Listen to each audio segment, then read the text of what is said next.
அண்மை செய்தியை பார்த்துக் கொண்டிருக்கிறோம். வெளியுறவுத்துறை அமைச்சருக்கு முதலமைச்சர் மு.க.ஸ்டாலின் கடிதம் ஒன்றை எழுதியிருக்கிறார்.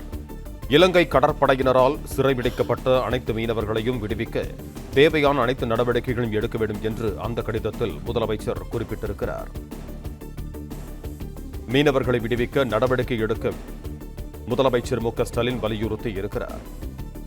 இலங்கை கடற்படையினரால் சிறைபிடிக்கப்பட்ட அனைத்து மீனவர்களையும் விடுவிக்க தேவையான அனைத்து நடவடிக்கைகளையும் எடுக்க வேண்டும் என்று வெளியுறவுத்துறை அமைச்சருக்கு எழுதியிருக்கும் கடிதத்தில் முதலமைச்சர் மு.க.ஸ்டாலின் குறிப்பிட்டிருக்கிறார்.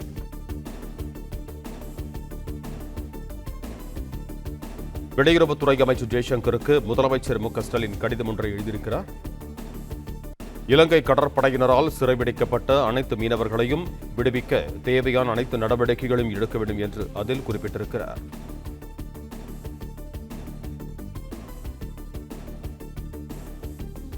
இது தொடர்பான கூடுதல் விவரங்களோடு இணைகிறார் எமது செய்தியாளர் ராஜகுமரன். வணக்கம் ராஜகுமரன், உங்களிடம் இருக்கும் தகவல்களை பகிர்ந்து கொள்ளுங்கள்.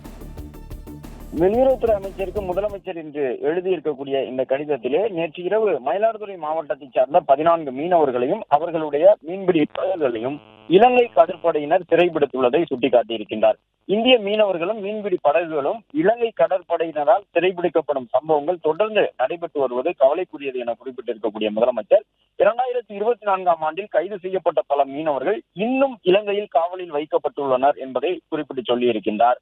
தமிழ்நாட்டைச் சேர்ந்த 128 மீனவர்களும் 248 மீன்பிடி படகுகளும் இலங்கையில் காவலில் இன்னும் இருக்கின்றது என்பதை தன்னுடைய கடிதத்தில் நினைவு கூர்ந்திருக்கக்கூடிய முதலமைச்சர் தமிழ்நாட்டைச் சேர்ந்த மீனவர்கள் அடிக்கடி கைது செய்யப்படுவதும் அவர்களுடைய படகுகள் பறிமுதல் செய்யப்படுவதும் மீன்பிடி தொழிலை முதன்மை வாழ்வாதாரமாக நம்பியுள்ள கடலோர சமூகங்களை ஆழமாக பாதித்துள்ளது.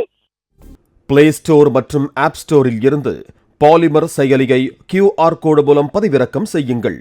செய்திகளை உடனுக்குடன் பெறுங்கள்.